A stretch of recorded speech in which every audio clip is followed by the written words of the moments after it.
Hey, how's everybody doing? Sorry this post comes late. I'm just underneath it. I won't complain. Just going through small things to this giant. I'm Tomlin's Nyback. This is 365 Days Towards Racial Change. Here talking about black issues in Americas, our failures, triumphs, challenges, and whatnot. And life just rolls right along for everyone on the planet, regardless of skin color. But black people find themselves in a very unique and particular situation. So, here we go. We're taking this year to just look at some issues, starting to find some common themes as we wrap up.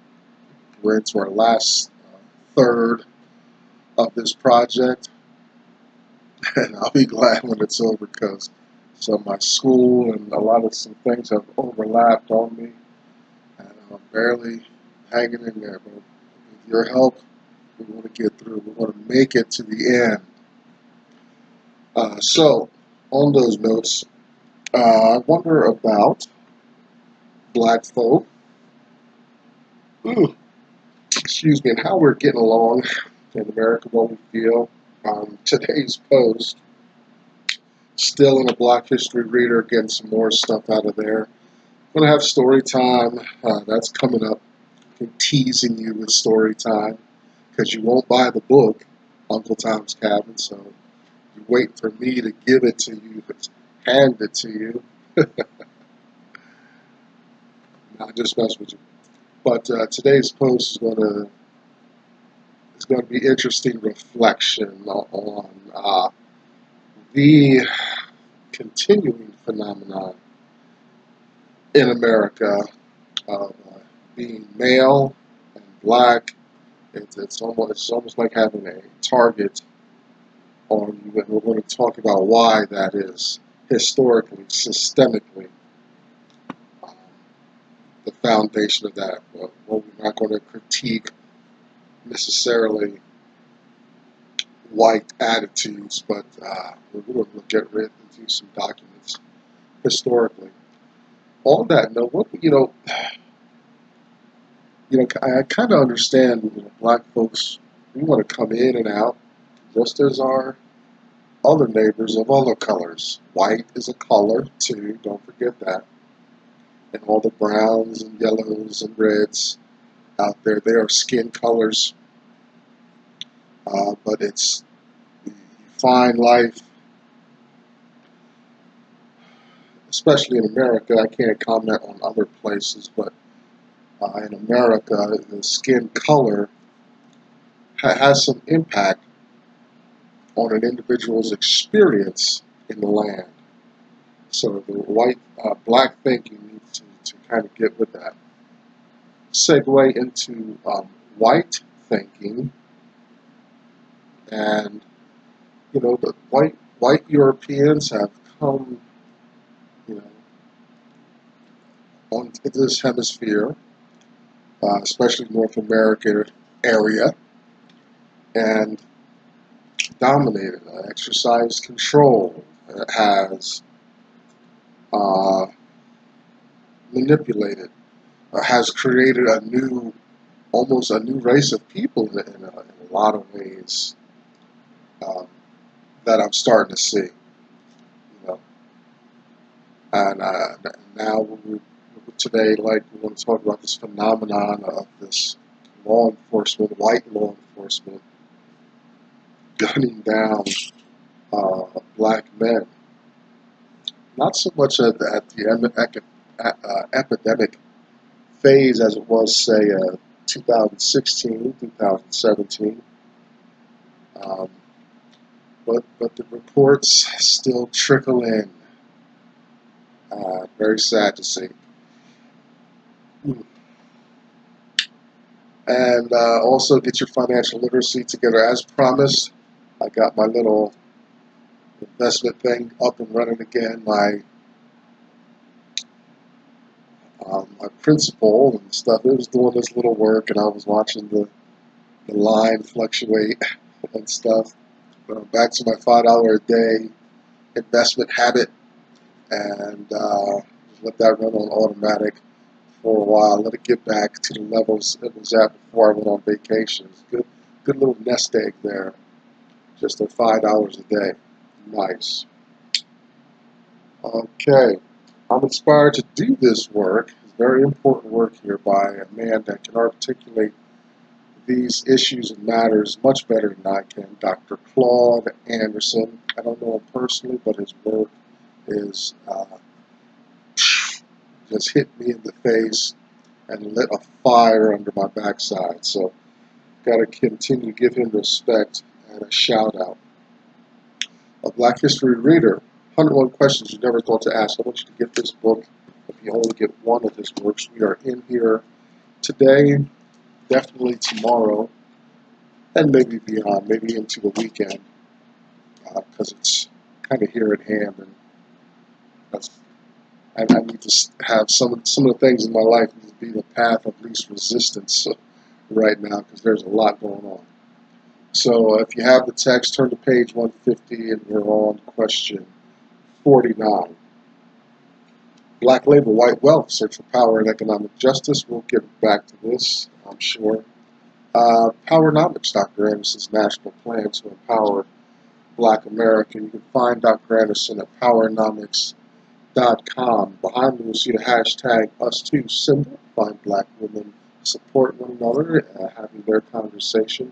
Check out Black Enough, BLAGGENUF, kind of a Black Facebook experience. If you can't find your flavor here on the World Wide Web, do what I did, start your own little group and private email list.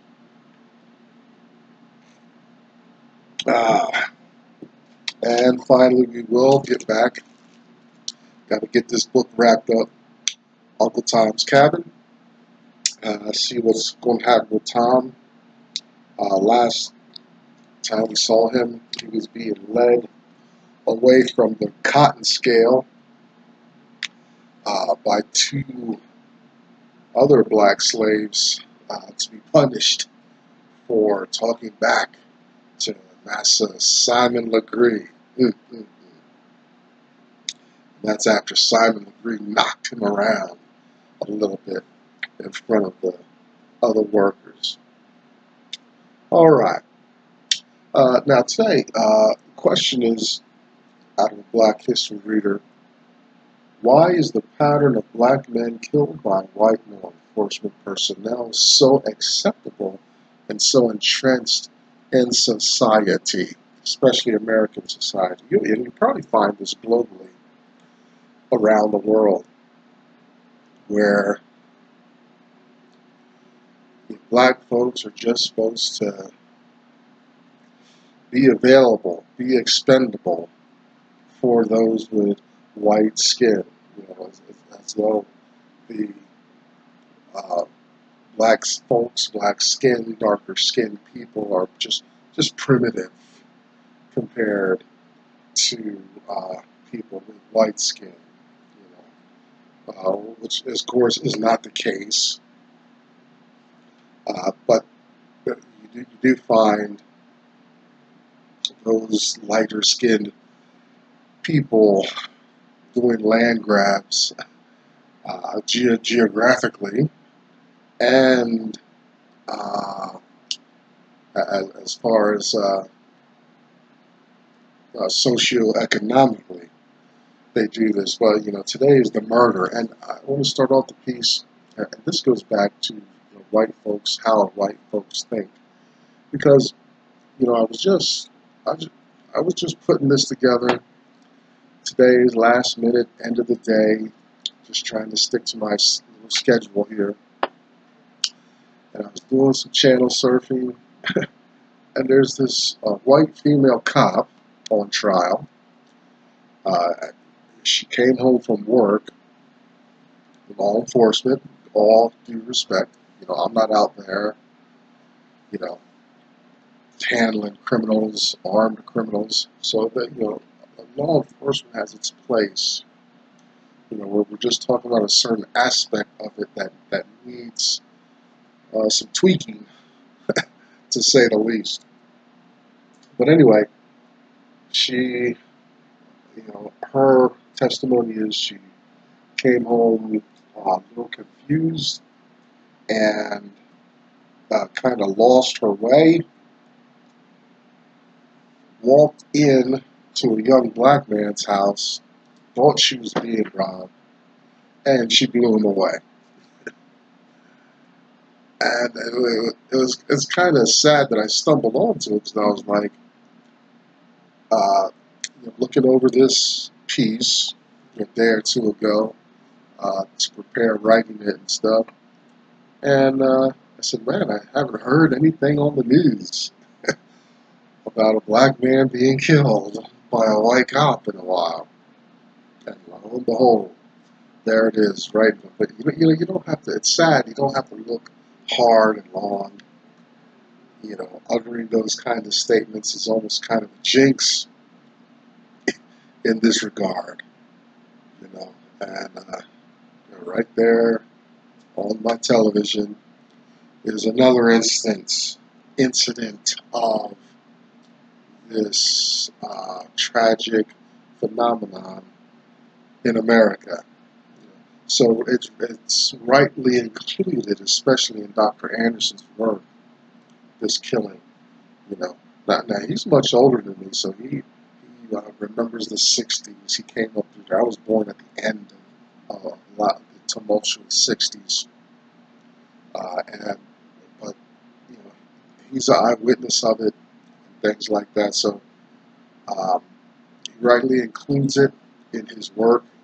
It's all woven into his work, but he addresses it specifically here for us and articulates some of the reasons why that is. Now, this, her walking into his apartment, what a comedy of errors, almost to speak. I don't want to make light of it, but you can picture this black man. He's watching TV, eating ice cream. It's like, wow, there's no escape. And, well, I won't go into the case, but there's some wrong things there. That we could talk about. We could talk about white folks' jealousy over when black folks are doing well. That it's like an apartment complex. There's some issues there, But for her to be that far off course that's a problem. That's a huge problem. Okay. Now the acceptability of it. Now she'll be touched to some degree. She better be pleading some insanity, and she's got law enforcement on her side, so she's not probably not going to face too much for this murder of the black man. But we'll see how that case unfolds. I'm probably not going to follow it all too closely, because I'm really disgusted about the whole matter. Murderers, perpetrators of these crimes, seldom punished. From Rodney King, that when the murderer is known, when the perpetrators of violence, hate are known, it's really tough, really tough. I saw a story even years ago. Young black man at a party and stuff like that. A fight breaks out, and a white man, young white man, struck him, right in his nerve centers in the back of his head with like brass knuckles and stuff, and messed up, and just paralyzed him. And, quadriplegic, and his mother had to work become the caregiver for him. What a burden. And the white man walked over and over again, we see this happening. You know, Dr. Anderson points out, and this is something that I came across, early in this year, early in 2019. It dawned on me that one aspect of the black person's challenge is, we have white agents performing and doing stuff in the American space, but these attitudes, these performances, are written right into the Constitution. You can read James Madison's notes, and we have plenty of, there's a material, black and white, that tells us why this is so in America. And as long as it's written down and documented in that way, those words on those pages are going to inform life in America. It's going to be hard to get around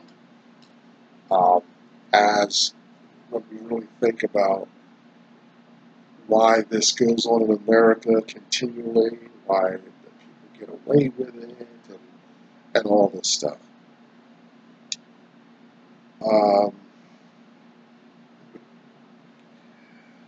According to American documents, black folk are not immigrants. We were brought over here and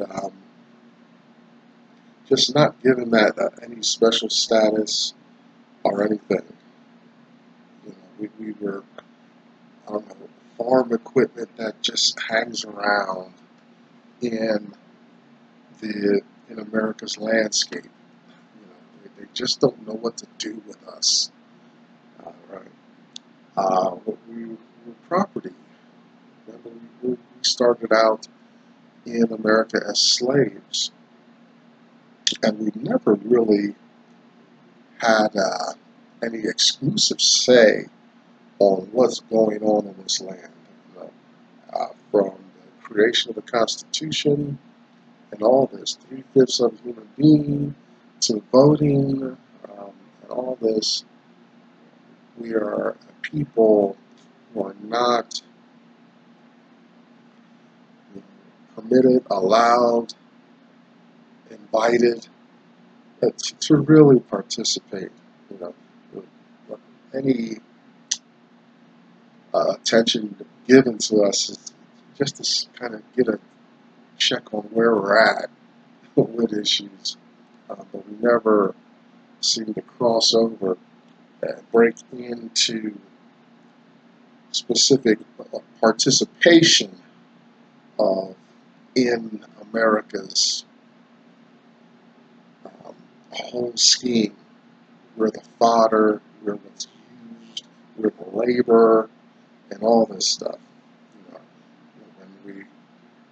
Seems like we kind of get it together in type. Well, now here comes executions against us. And this goes way back. Look at, we talked about 1857, Dred Scott decision. Black man will have no rights, privilege, whatever, that a white man shall respect. Remember Dred Scott? He went to a free state, came back, argued to the Supreme Court that him leaving the slave state made him a free man, and some of that argument and rhetoric went on. We could see his point. He went somewhere free, and he wants to retain that. Yeah, but the Supreme Court's logic and decision around that issue is very telling, about the climate in America, and this idea that black men not having rights that whites will respect. That's never been overturned. Right? That's still sitting there on the books. As far as I know, it's not challenged or anything. We've had Thurgood Marshall, We got Clarence Thomas. We got people, you know, representations of color at the Supreme Court. Yet, you know, first, one of the things I do when I come kind of into a space that's cluttered and I'm motivated to clean it up, straighten it up, is you know, I'm going to throw out the trash, the superfluous stuff of whatever's not needed, you know, and that things like these issues, that Dred Scott decision remains on the books, never overturned or challenged, is troubling, to say the least. But it's just one of the many aspects of America that remain, that inform this violence against black men. I mean, a thinking person, caring person, knowledgeable person would do that trace, looking back and saying, okay, what's the source of what's going on here? And you don't trace it to specific incidents between human beings. You can chase it right down to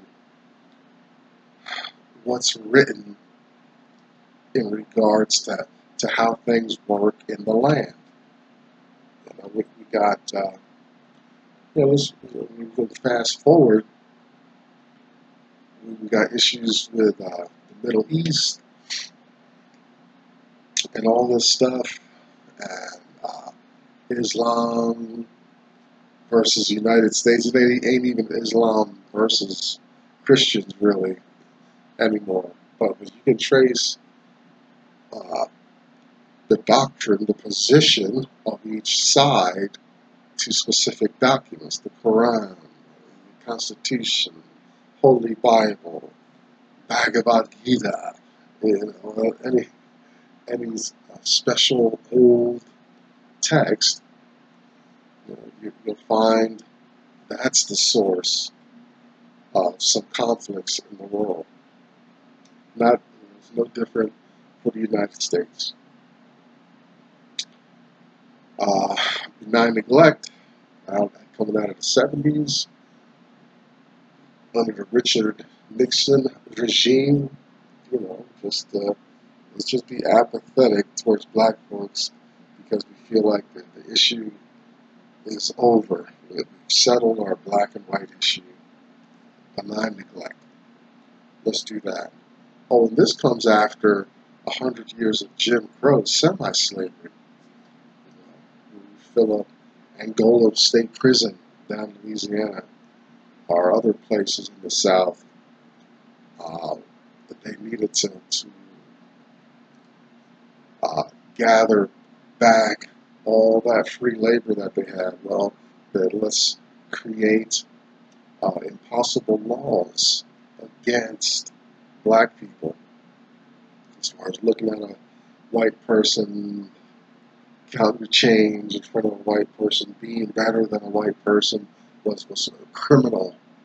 You know, how many cases just black folks falling through the cracks, finding themselves in a chain gang, coerced, having their labor and their time stolen from them by some white kangaroo court, just shuffling people through the system.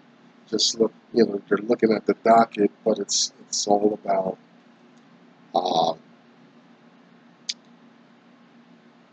you know, fulfilling labor quotas to lazy farmers that don't want to pay for labor. You know, give a man a living wage and help him participate in the regime. That's a big problem. You know, much of this comes back down to money too, and how it moves and how it's spent. So, you know, in the land, blacks were the labor. We built America. We've never been properly compensated, but the elements of the white regime are just determined to keep taking, keep stealing from us, keep oppressing us, not allowing us to rise. We've got to navigate hurdles and all kinds of stuff just to begin to feel like we are participating. And that's the plight of this young black man. That's what he went through as he's just trying to just having ice cream and watching television. A white female cop in his apartment shooting at him. Oh, that's disgusting. It's like, come on, lady, there ain't that much mistake in the world. Did you see your furniture? Did anything look familiar? But she saw a black man in, probably in some nice space, and she just started shooting. I try not to digress into that disgusting display of power there in that instance. No one else in the land suffers this violence. Now, I will say, I talked to you a couple days ago, one of my favorite movies, Geronimo. I didn't follow it as closely this time as I would have liked. I've been distracted. I got a lot on my mind. But, the Native American, those who were here first, really, they suffered quite extensively. They suffered outright massacre. What a blessing CNN or just a cell phone, what a difference that would have made. But the American military and other greedy agencies just marched through that westward expansion. And black folk were a part of that too. I found that out. Well, it wasn't really new information, but it's part of the some of the information you find at the African American Museum down in Washington, D.C. Because black people have been involved in every military situation from the times they came here as slaves into today. Westward expansion was no different. History, that's just the way history went. And it's sad, like,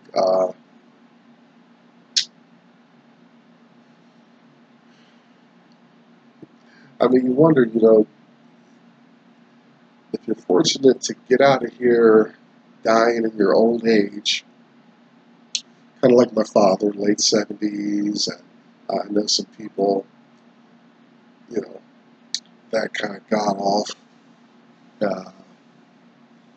Both my grandmothers, their bodies failed in old age and things like that. Dad, heart attack, late 70s, things like that. So, you kind of expect that's expected.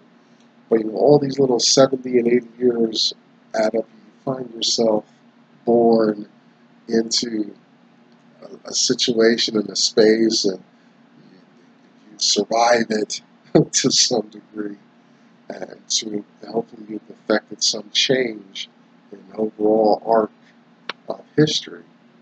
I was just thinking about that today, and I was like, okay, what's this little 40, 50, 60 years of mine happening, and what's it mean in the overall landscape of history?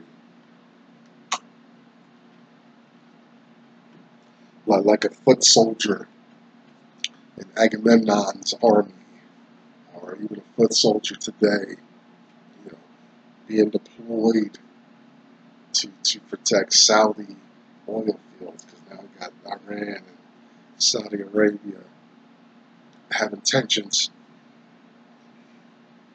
And the United States is very concerned whenever anybody messes with the oil supply. We're weaning ourselves off that habit, but we're still very much heavily invested.